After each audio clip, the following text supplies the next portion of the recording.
नमस्कार, स्वागत है दर्शकों आप सभी का। आज हम आपको बताएंगे वीडियो कॉल की उस ऐप के बारे में जिसे आप दूर बैठे भी सामने वाले शख्स को छू सकेंगे।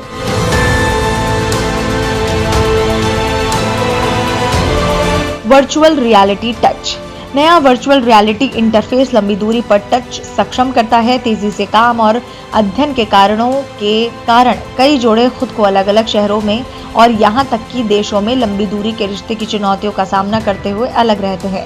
लंबी दूरी के रिश्तों से जुड़ी समस्याओं को दूर करने में जोड़ों की मदद करने के लिए बहुत सारे शोध किए गए हैं और उन्हें वीडियो, ऑडियो या फिर दृश्य कलाकृतियों के माध्यम से संपर्क में रखने में सक्षम बनाकर इसे हल करने की दिशा में कई कदम उठाए गए हैं। हमारा दृष्टिकोण स्पर्श का दोहन करके इन पारंपरिक संचार माध्यमों को पूरक बनाता है, एक ऐसी अनुभूति जो लगभग हर रिश्ते में प्रमुख है। हमने नियमित स्काइप वार्तालाप के दौरान जोड़ों को एक साथ लाने के इरादे से एक प्रोटोटाइप टच डिवाइस का डिजाइन, निर्माण और परीक्षण किया है। प्रत्येक को दूसरे के स्पर्श को महसूस करने की अनुमति देना। हमारे अध्ययन से पता चला है कि प्रतिभागियों ने एक दूसरे को इस तरह से छूना दिलचस्प था जिससे उन्हें दूसरे व्यक्ति के हाथ को कुछ दूरी पर छूने और ऐसा करने में उनके बीच की दूरी को पाटने में मदद मिलती है। परिचय।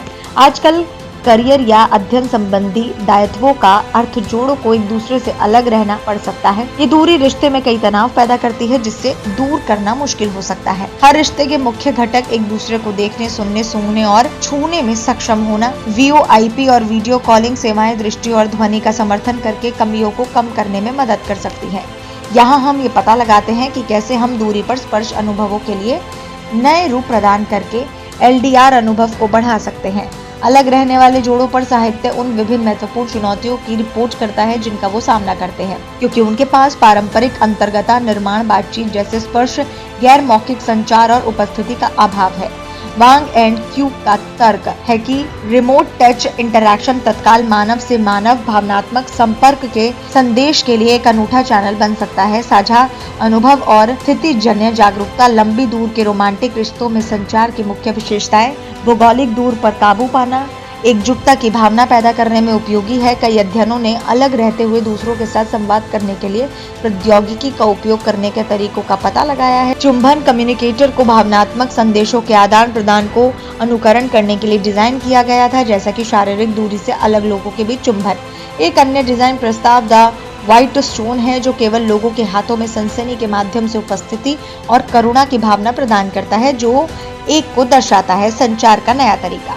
अंतरंग संपर्क और भौतिक टेली उपस्थिति अनुसंधान के उभरते हुए क्षेत्र प्रतीत होते हैं जिसके माध्यम से नए पूरक प्रकार की संपर्क सतहों का निर्माण किया जा सकता है और एक अलग स्तर पर संचार को सफल बनाया जा सकता है। जबकि पिछले शोध से संवेदनशील संचार के उभरते क्षेत्र की पहचान की है। स्पर्श के माध्यम से अंतर्गता और भावनाओं को संप्रेषित करना संचार उपकरणों में भी अभी तक सफलतापूर्वक लागू नहीं किया गया है। इस परियोजना में हम बातचीत के दौरान स्पर्श प्रतिक्रिया के उपयोग पर विचार करना चाहते हैं जो मानव मन को ट्रिगर करने में प्रभावी साबित हुआ है।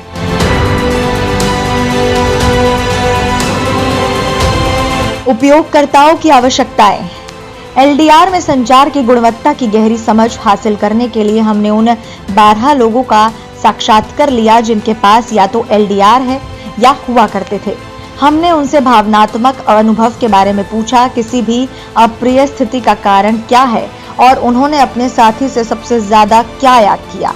उनके उत्तरों ने उपयोगकर्ताओं की जरूरतों और आवश्यकताओं की पहचान की, जिनमें से कुछ में से दूसरे व्यक्ति की भौतिक कंपनी का अनुभव करने की क्षमता, अधिक व्यक्तिगत संचार और विशेष रूप से स्पर्श का अनुभव शामिल है। साक्षात्कारों से प्राप्त फीडबैक के आधार पर हमने LDR संचार में भौतिक संपर्क की कमी की समस्या का समाधान करने का निर्णय लिया। हमारा उद्देश्य मार्मिक अनुभव को व्यक्तिगत बनाना था, क्योंकि हर रिश्ता अलग होता है। व्यक्तिगत स्पर्श इशारों के माध्यम से अलग रहने वाले जोड़ों को एक साथ लाने के लिए हमने एक ऐसा उपकरण बनाने का फैसला किया जो फिंगर स्ट्रोक से पैटर्न को पहचान सके और उन्हें इंटरनेट के माध्यम से संबंधित डिवाइस पर भेज सके, जो इनपुट को कंपन में अनुवाद कर सके जो पैटर्न को फिर से बनाएगा। कार्य संबंधित त्वचा पर स्पर्श करने के लिए डिज्नी द्वारा सराउंड हैप्टिक्स प्रोजेक्ट में किया गया है।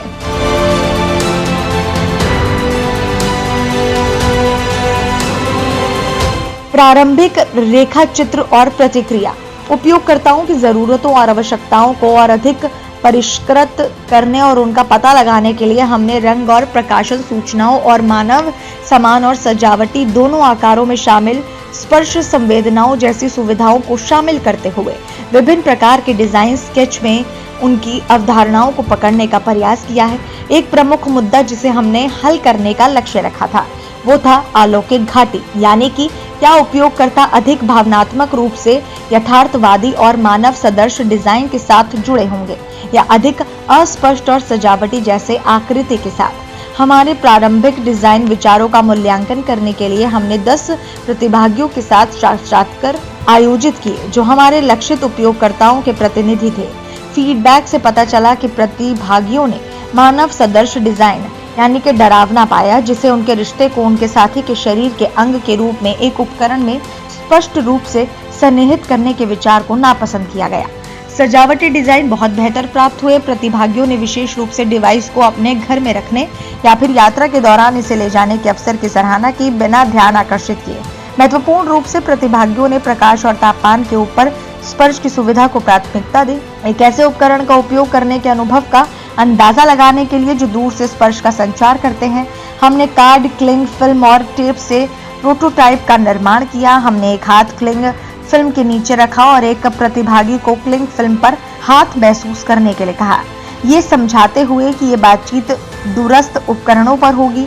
जबकि प्रतिभागियों ने अनुभव की सराहना की, फिर भी वो पूरी तरह से समझने के लिए संघर्ष कर रहे थे कि क्या डिवाइस कैसा लगेगा और ये कैसे काम कर सकता है। कई प्रतिभागियों ने माना कि इसका उपयोग स्टैंड अलोन डिवाइस के बजाय स्काइप के साथ किया जाए तो ये किसी के साथ स्काइपिंग की तरह है, लेकिन एक स्पर्श के साथ। हमारे प्रोटोटाइप की सीमाओं को संबोधित करते हुए और अवधारणा के प्रमाण के लिए हमने अपने डिजाइन के कार्यों को बेहतर ढंग से संवाद करने और परीक्षण करने के लिए पूरी तरह से कार्यात्मक उपकरण बनाने का निर्णय लिया।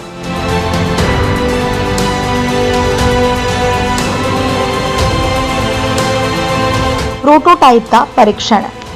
हमने नियमित स्काइप वार्तालाप के पूरक के लिए अपने प्रोटोटाइप टच डिवाइस का उपयोग करने के लिए कार्यात्मक अनुभव का परीक्षण किया। हमने लंबी दूरी की स्काइप वीडियो बातचीत का अनुकरण करने के लिए विजार्ड ऑफ ओज पद्धति का उपयोग किया। 11 प्रतिभागियों को भर्ती किया गया था। प्रतिभागियों को एक दूसरे को देखने से रोकने के लिए 2 डेस्क के बीच कार्डबोर्ड की दीवार का उपयोग करते हुए हमने प्रत्येक छोर पर एक प्रतिभागी को रखा। एक स्पर्श संवेदनाओं को प्राप्त करने के लिए प्रोटोटाइप के साथ और दूसरा कंप्यूटर ट्रैक पैड के साथ वास्तविक समय में संवेदनाओं को भेजने के लिए प्रतिभागियों ने एक दूसरे को कमरे में बात करते हुए सुनने से बचने के लिए हेडफोन पहना था और उनके पास स्काइप चलाने वाले लैपटॉप थे ताकि वो दूर से एक दूसरे को देखे और बात कर सके। हमने प्रतिभागियों को ओपन एंडेड निर्देश दिए, यानी उन्हें डिवाइस की सेटिंग और कार्यों के बारे में बताया और फिर उन्हें दूसरे प्रतिभागियों के साथ बातचीत का स्वतंत्र रूप से पता लगाने दिया, जिससे जितना संभव हो उतना स्वाभाविक बातचीत हो सके। वास्तव में हमने देखा कि प्रतिभागियों ने अनुभव को यथार्थवादी और मानवीय संपर्क का प्रतिनिधि पाया। प्रत्येक परीक्षण सत्र के बाद हमने प्रतिभागियों के अनुभव और संभावित कार्यात्मकताओं पर विचारों पर ध्यान केंद्रित करते हुए एक अर्ध संरचित साक्षात्कार आयोजित किया जो पहले के उपयोगकर्ता साक्षात्कारों में प्राप्त किया गया था। पूछे गए कुछ प्रश्न शामिल हैं। आपको अनुभव कैसा मिला? क्या आप एक दूसरे व्यक्ति से बातचीत को महसूस कर सकते हैं? क्या आप लॉन्ग डिस्टेंस रिलेशनशिप में इस तरह के डिवाइस का इस्तेमाल करना चाहेंगे? क्या आप डिवाइस को पोर्टेबल, वायरलेस या स्थिर होना पसंद करेंगे? क्या बातचीत को रियल टाइम या फिर विलंबित करना पसंद करेंगे? प्रतिभागियों के उत्तरों से हम डिवाइस की कार्यात्मक आवश्यकताओं को स्थापित करने में सक्षम थे, जिनमें शामिल थे पोर्टेबिलिटी, रियल टाइम इंटरैक्शन और इनपुट और आउटपुट संवेदनाओं के लिए एक ही सथा। विशेष रूप से प्रतिभागियों ने महसूस किया कि डिवाइस ने बातचीत के रूप में एक संवेदी पहलू जोड़ा और अपने दैनिक जीवन में डिवाइस का उपयोग करने की इच्छा व्यक्त की। हम इस चरण तक अपने निष्कर्षों को कुछ प्रोटोटाइप स्केच में एकत्रित करने के लिए आगे बढ़े ताकि डिवाइस की सौंदर्य संबंधी आवश्यकताओं को स्थापित किया जा सके। हमने 4 प्रतिभागियों को भर्ती किया जो संरचित साक्षात्कार के लिए विजार्ड ऑफ ओज में शामिल नहीं थे। महत्वपूर्ण रूप से इन प्रतिभागियों ने हमारे लक्षित उपयोगकर्ताओं का प्रतिनिधित्व किया क्योंकि वो LDR में शामिल थे। चूंकि इस स्तर पर हमारा उद्देश्य अन्वेषण के बजाय शोधन में से एक था। साक्षात्कार संक्षिप्त थे, जिसमें रंग, आकार, प्रकाश और अनुभव जैसे विशेषताओं को लक्षित करने वाले प्रश्न थे। उपयोगकर्ता प्रतिक्रिया एकमत थी। उन सभी ने तटस्थ रंगों की इच्छा व्यक्त की। एक विषम घुमावदार आकार, एक सूक्ष्म अधिसूचना प्रकाशन और एक नरम बनावट प्राप्त आवश्यकताओं की कल्पना करने के लिए हमने 3D स्टूडियो मैक्स में से एक रेंडर बनाया, चूंकि जोड़ों के बीच स्पर्शपूर्ण संचार हमारा डिजाइन फोकस था। और जैसे ही प्रतिभागियों ने बिन जैसी आकृति की सराहना की, हमने फिलिबिन नाम पर फैसला किया। इसके अलावा फिलिबिन को संदर्भ में एम्बेड करने के लिए हमने ये संवाद करने में मदद करने के लिए एक परिदृश्य बनाया कि उसका उपयोग रोजमर्रा की जिंदगी में कैसे किया जा सके। एक आदमी अपने काम से घर लौटता है, अपने मंगेतर से मीलों दूर वो कंप्यूटर चालू करता है और फिलिबिन कनेक्ट होने पर एक वीडियो कॉलिंग ऐप खोलता है। वो अपनी मंगेतर को देख, सुन और अब छू सकता है। उसका उपकरण उस पैटर्न को पहचान लेगा जो उसकी मंगेतर अपने डिवाइस पर बनाते हैं। स्पर्श अनुभव को व्यतिकृत करती है और साथ ही साथ उनका संचार को बढ़ाती है।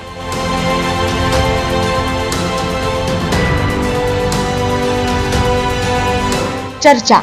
हमने फिलिबिन के विकास का वर्णन किया। ये एक ऐसा उपकरण है जो स्पर्श के संचार के साथ लंबी दूरी के रिश्तों में लोगों के बीच नियमित रूप से कंप्यूटर की मध्यस्थता की बातचीत को पूरक बनाता है। हम मानते हैं कि स्पर्श एक LDR बनाए रखने का एक महत्वपूर्ण पहलू है जिसे हमारा सिस्टम समर्थन करता है। एक प्रोटोटाइप प्रणाली बनाया गया है और मूल्यांकन किया गया था। सभी प्रतिभागियों को हैप्टिक्स के उपयोग के माध्यम से दूरी पर किसी को छूने में सक्षम होने के अनुभव से चिंतित थे। उन्हें डिवाइस का उपयोग करके अपने भागीदारियों के लिए पैटर्न बनाने में मजा आया, जैसे मंडलियां या दिल के आकार के आंकड़े। हालांकि उन्होंने ये भी नोट किया कि परिणामी सनसनी कैसे अस्पष्ट हो सकती है। इससे पता चलता है कि अनुभव को अधिक सूक्ष्म और स्पष्ट बनाने के लिए पृष्ठभूमि कंपन और रिजोल्यूशन को ट्वीक किया जाना चाहिए और उपकरणों के बीच मैपिंग अधिक स्पष्ट होनी चाहिए। जैसा कि एक प्रतिभागी ने कहा, एक बार जब आप मानचित्रण प्राप्त कर लेते हैं तो ये बहुत अच्छा है।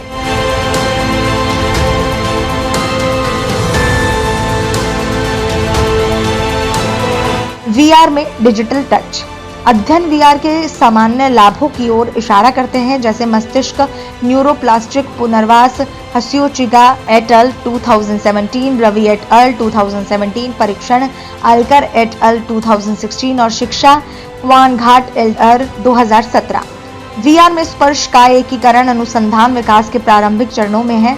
अक्सर दृश्य या ऑडियो के माध्यम से निहित होता है और आश्चर्यजनक रूप से इन सामान्य VR लाभों के लिए स्पर्श के योगदान पर केंद्रित कुछ अध्ययन है। फिर भी जो गुण स्पर्श हमारे दैनिक अनुभव में लाते हैं वो उपस्थिति की भावना को बढ़ाने और VR में VR को मूर्त रूप देने के लिए महत्वपूर्ण के रूप में देखे जा रहे हैं। उपयोगकर्ताओं और आभासी दुनिया के बीच एक भौतिक लिंक को मजबूत करना और चीजों को हमारे लिए वास्तविक बनाना है।